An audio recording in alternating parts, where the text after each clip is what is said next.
This video is part of a series of videos focusing on the character relationship moments on screen between Yaz and the 13th Doctor. If you'd like to start at the beginning, click the link in the corner. Otherwise, welcome to the next video. These last 3 episodes of Season 12 don't have many on-screen development moments for Yaz and the Doctor. The focus is on the big reveal of the Doctor's distant and forgotten past. But development is not forgotten, and groundwork is laid for future moments.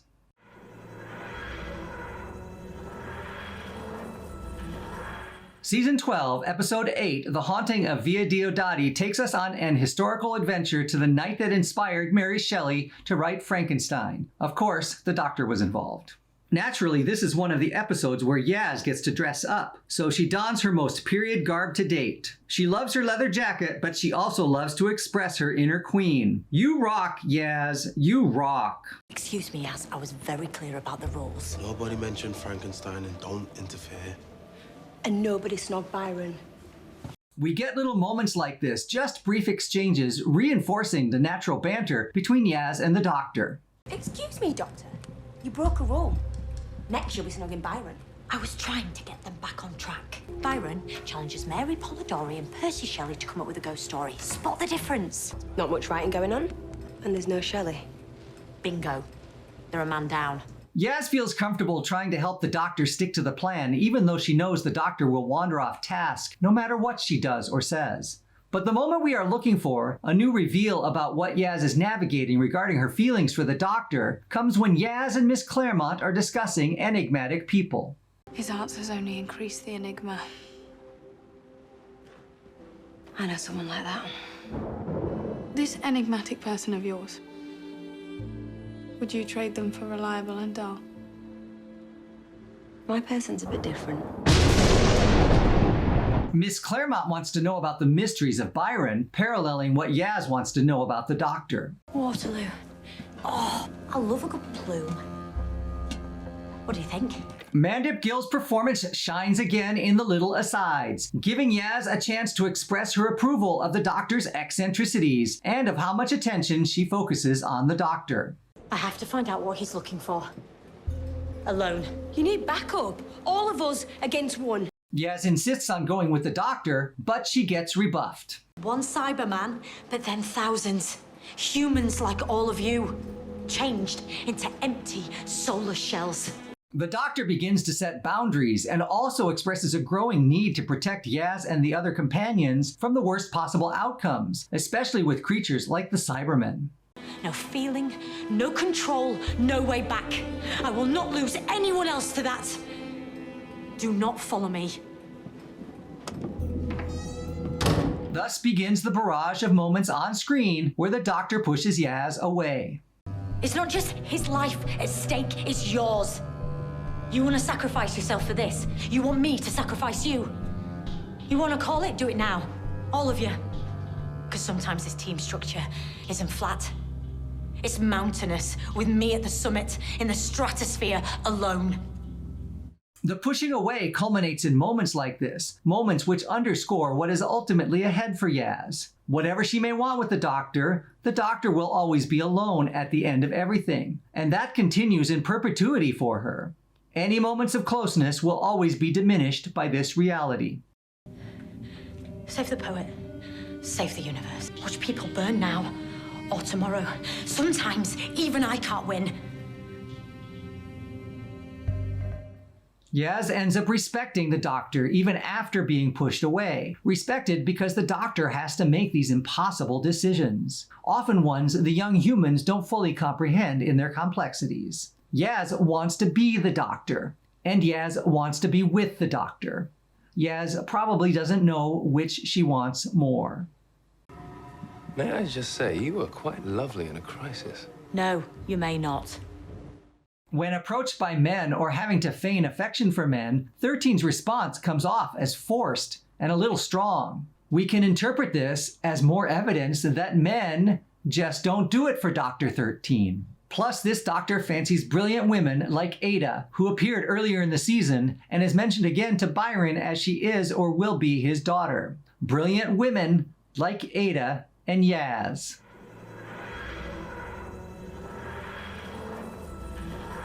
Season 12, Episode 9, Ascension of the Cybermen, follows up on the consequences from the previous episode of giving the Cyberium to Ashad, the lone Cyberman.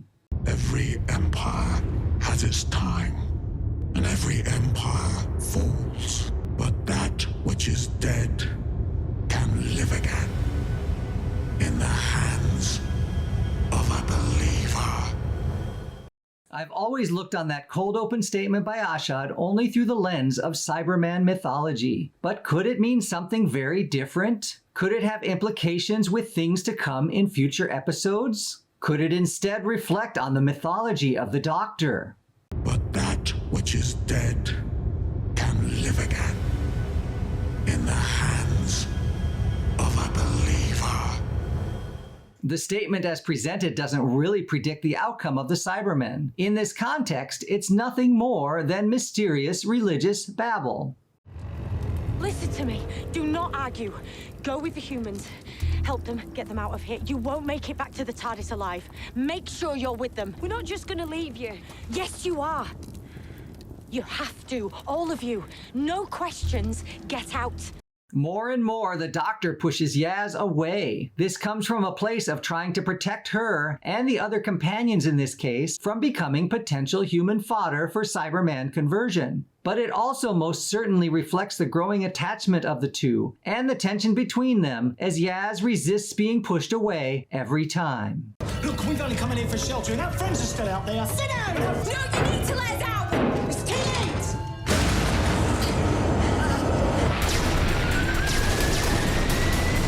Yaz is experiencing crisis. She is being taken away from the Doctor. She probably thinks this is goodbye for good, and she just can't accept that, mostly due to the growing affection and attraction between the two.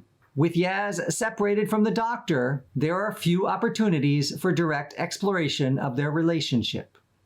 But this does give Yaz a chance to step into the shoes of her role model, the Doctor, and assume leadership of a situation. What are those noises? I'm gonna take a look. Jumping up to look outside before anyone else does to assess the situation, looking for solutions. What's out there? Can you see what's making the noises? Yeah. I can. Encouraging exploration when they get onto the cyber carrier. Look at the size of this place. We must have come in through the docking bay entrance. Oh, good job they left the doors open. You two are lucky. We're not lucky, Sunshine. We're persistent. We never give up. Luckily for you. Let's have a look around. Responding to emergencies. Oh no. We've been boarded. Open the comm channel. Yeah, I'm doing it. Graham, Ravio, head to the control deck. Cybermen just boarded. Graham! Ravio, this is Yaz. Cybermen have boarded and are on your level. Get back here as quick as you can. And Yaz taking control of the complicated and difficult choices. What are our other options? Surrender this ship? Land on another planet and set the Cybermen loose there? We're gonna keep all of you safe. We're gonna find the Doctor, and we're gonna take them Cybermen down. Yaz rivals Clara in becoming the Doctor, in making the hard decisions, and in keeping everyone safe.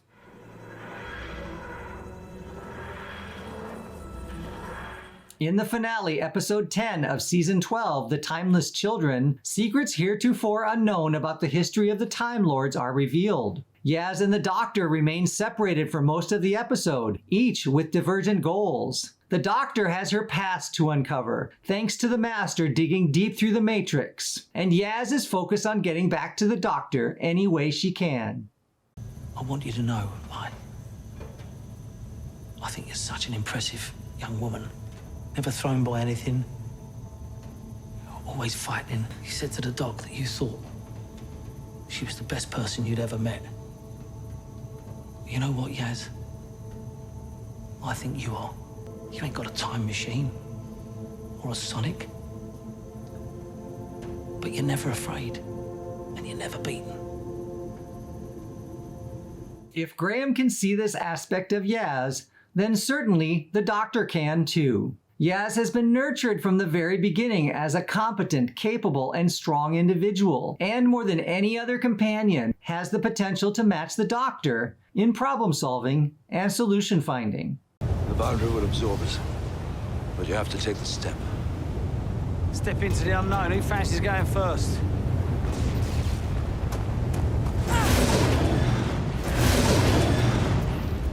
Yaz is the first to step through the boundary. She doesn't hesitate. She knows it will lead to the Doctor. She knows it will be dangerous. She knows there are unknowns, and she does it anyway without thinking twice. She's determined to not let the Doctor get away. We're never gonna find her in this lot. Yeah, we are.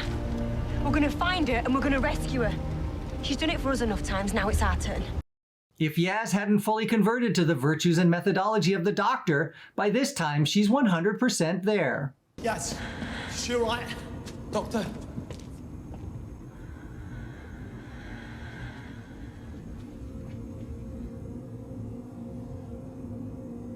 Mandip Gill shines again with her expressions telling us everything about her concern for the Doctor, about how much she cares for her, and the relief when she sees that the Doctor is still alive. We're not letting you go. You're not doing Get this. off me, Yaz!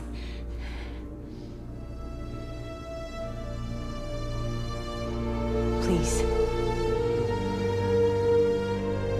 Yaz insists, but the Doctor pushes her away again, more forcefully than before. Yaz has just completed a hero journey to reunite with the Doctor, and now she is being sent back to Earth, knowing the Doctor is going off to end the Master and herself. If I were Yaz, I would be crushed by this.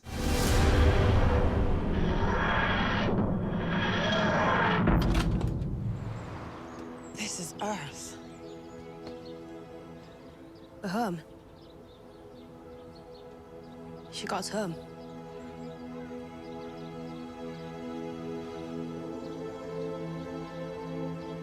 But what happens to her?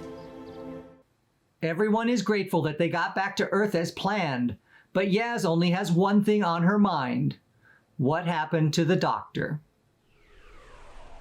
I'll see you next time as we continue to parse out relationship moments between Yaz and the 13th Doctor in the following episodes. Click the link in the corner for the next video, or find links in the description to all parts of the series.